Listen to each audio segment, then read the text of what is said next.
یہ ویڈیو میں صرف آپ لوگوں کی فرمائش پر بنا رہا ہوں۔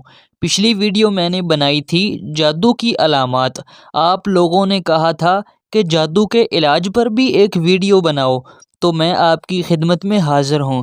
لیکن پھر بھی اگر آپ ویڈیو کو درمیان میں چھوڑ کر چلے جاؤ تو مرضی ہے یار پھر آپ کی۔ دیکھیں، مجھے ایک بات بتائیں، دیکھیں اگر آپ کو کوئی مسئلہ ہو، کوئی بیماری ہو، سامنے والا بندہ آپ کو اس کا علاج بتا رہا ہو، تو آپ کیا کریں گے؟ اس کی بات کو سنیں گے یا چھوڑ کر چلے جائیں گے؟ دوستو دیکھو، خدا نخواستہ آپ کے ساتھ بھی کبھی ایسا جادو والا مسئلہ ہو سکتا ہے، تو آپ کو پتہ ہی نہ ہوا کہ بھئی جادو کا صحیح علاج کیسے کرنا ہے، تو پھر اسی لیے ویڈیو کو آج آخر تک ضرور دیکھ کر جاؤ۔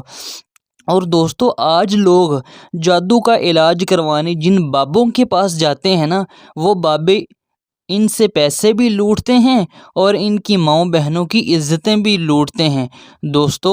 لیکن آج انشاءاللہ تعالی میں آپ کو جادو کا جو علاج بتاؤں گا نا، آپ گھر بیٹھے انشاءاللہ جادو کا علاج کرو گے، اور انشاءاللہ تعالی اللہ تبارک و تعالی تندرستی بھی عطا فرمائیں گے۔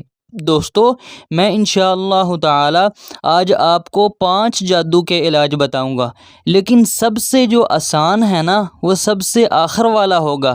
دوستو، جو 5واں جو میں علاج آپ کو بتاؤں گا نا، وہ ایک ایسی دعا ہے جو ہر بندے کو آتی ہے، لیکن ہماری اس کی طرف توجہ ہی نہیں کہ کیا وہ بھی جادو کا علاج ہے۔ تو چلیے دوستو، ویڈیو سٹارٹ کرتے ہیں۔ پہلا علاج سورۃ الفاتحہ۔ دوستو، صحیح بخاری میں ایک واقعہ آتا ہے جس کے اندر ہے کہ ایک دفعہ نا ایک قبیلے کے سردار کو بچھو نے ڈنس لیا تھا، تو جناب ابو سعید خدری رضی اللہ تعالی عنہ نے اسے 7 دفعہ سورۃ الفاتحہ پڑھ کر اسے دم کیا تھا، تو اللہ تعالی نے اسے تندرستی دے دی تھی۔ تو بعد میں نبی علیہ السلام کو پتہ چلا تو آپ نے کہا تو نے اچھا کیا۔ دوسرا علاج آخری 2 کل۔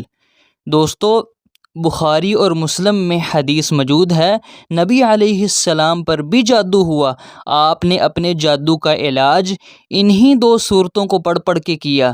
تو دوستو، اگر نبی علیہ السلام قل اعوذ برب الفلق اور قل اعوذ برب الناس پڑھ پڑھ کے ٹھیک ہو سکتے ہیں، تو یار ہمیں کیوں نہیں شفا مل سکتی ان آخری 2 صورتوں سے؟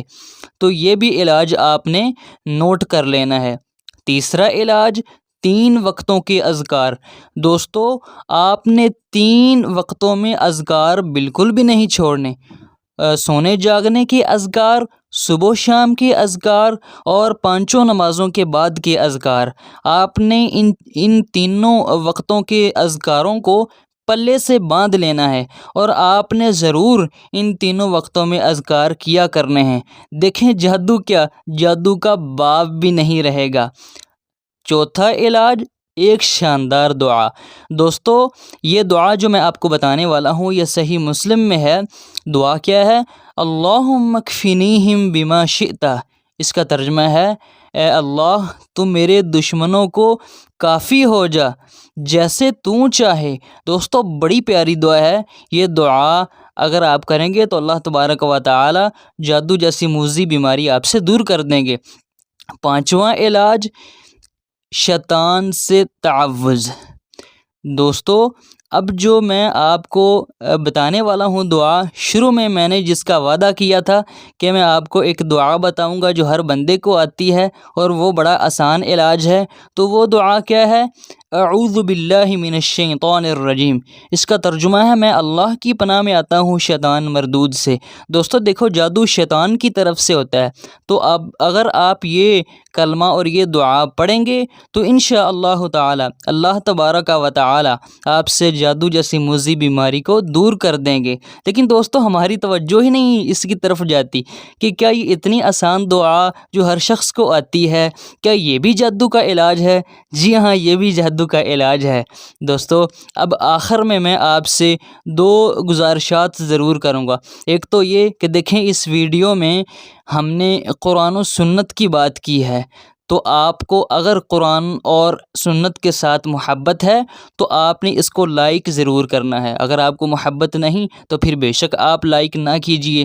اور دوستو، اگلی بات جو میں آپ سے کرنا چاہتا ہوں وہ یہ کہ آپ کو ان 5 علاجوں میں سے کون سا علاج پسند آیا اور زیادہ آسان لگا، کمنٹ باکس میں ضرور بتائیے۔